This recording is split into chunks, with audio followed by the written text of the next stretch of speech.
आज हम आपको संसद भवन में मौजूद एक ऐसे डिपार्टमेंट के बारे में बताने जा रहे हैं जिसकी बहुत बड़ी भूमिका होती है लोकसभा और राज्यसभा की प्रोसीडिंग्स में। इस डिपार्टमेंट को मिनी इंडिया भी कहते हैं और इस डिपार्टमेंट का काम होता है अलग अलग क्षेत्रों से आए मेंबर ऑफ पार्लियामेंट के बीच की दूरी को कम करना। ये डिपार्टमेंट कैसे काम करता है, आइए जानते हैं। इंटरप्रिटेशन डिपार्टमेंट कहें या भाषांतरण विभाग, इसका काम होता है प्रोसीडिंग्स के दौरान सदन में बैठे हर मेंबर तक किसी भी भाषा को इंटरप्रेट करके पहुंचाना, फिर चाहे वो हिंदी, अंग्रेजी या कोई भी रीजनल लैंग्वेज हो। माननीय अध्यक्ष महोदय, आपका आभार कि आपने इतने महत्वपूर्ण विषय पर मुझे बोलने का अवसर प्रदान किया।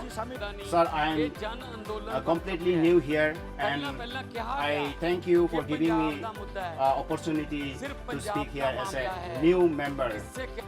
भाषाओं से सजी हमारी संसद में देश के कोने कोने से सांसद चुनकर आते हैं और इस तरह मिनी इंडिया के बीच भाषाओं की दूरी को कैसे मिटाया जाए, यह देखने का काम इंटरप्रिटेशन डिपार्टमेंट या भाषांतरण विभाग का होता है। संसद के पहले सत्र की शुरुआत 13 मई 1952 को हुई। तब तक हिंदी से अंग्रेजी में और अंग्रेजी से हिंदी में ही भाषांतरण होता था।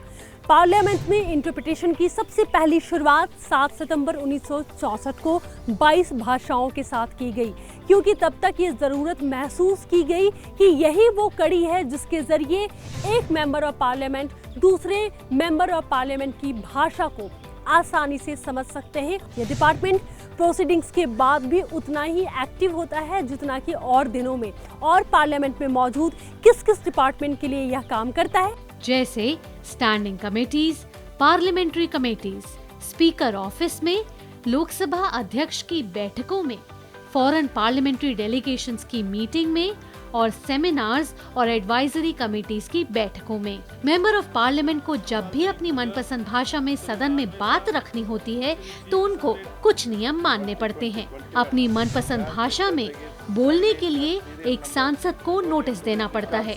संसद में आधे घंटे पहले सांसद देते हैं नोटिस। प्रश्नकाल में चर्चा में भाग लेने के लिए सांसद को एक दिन पहले इंटरप्रिटेशन डिपार्टमेंट को बताना पड़ता है।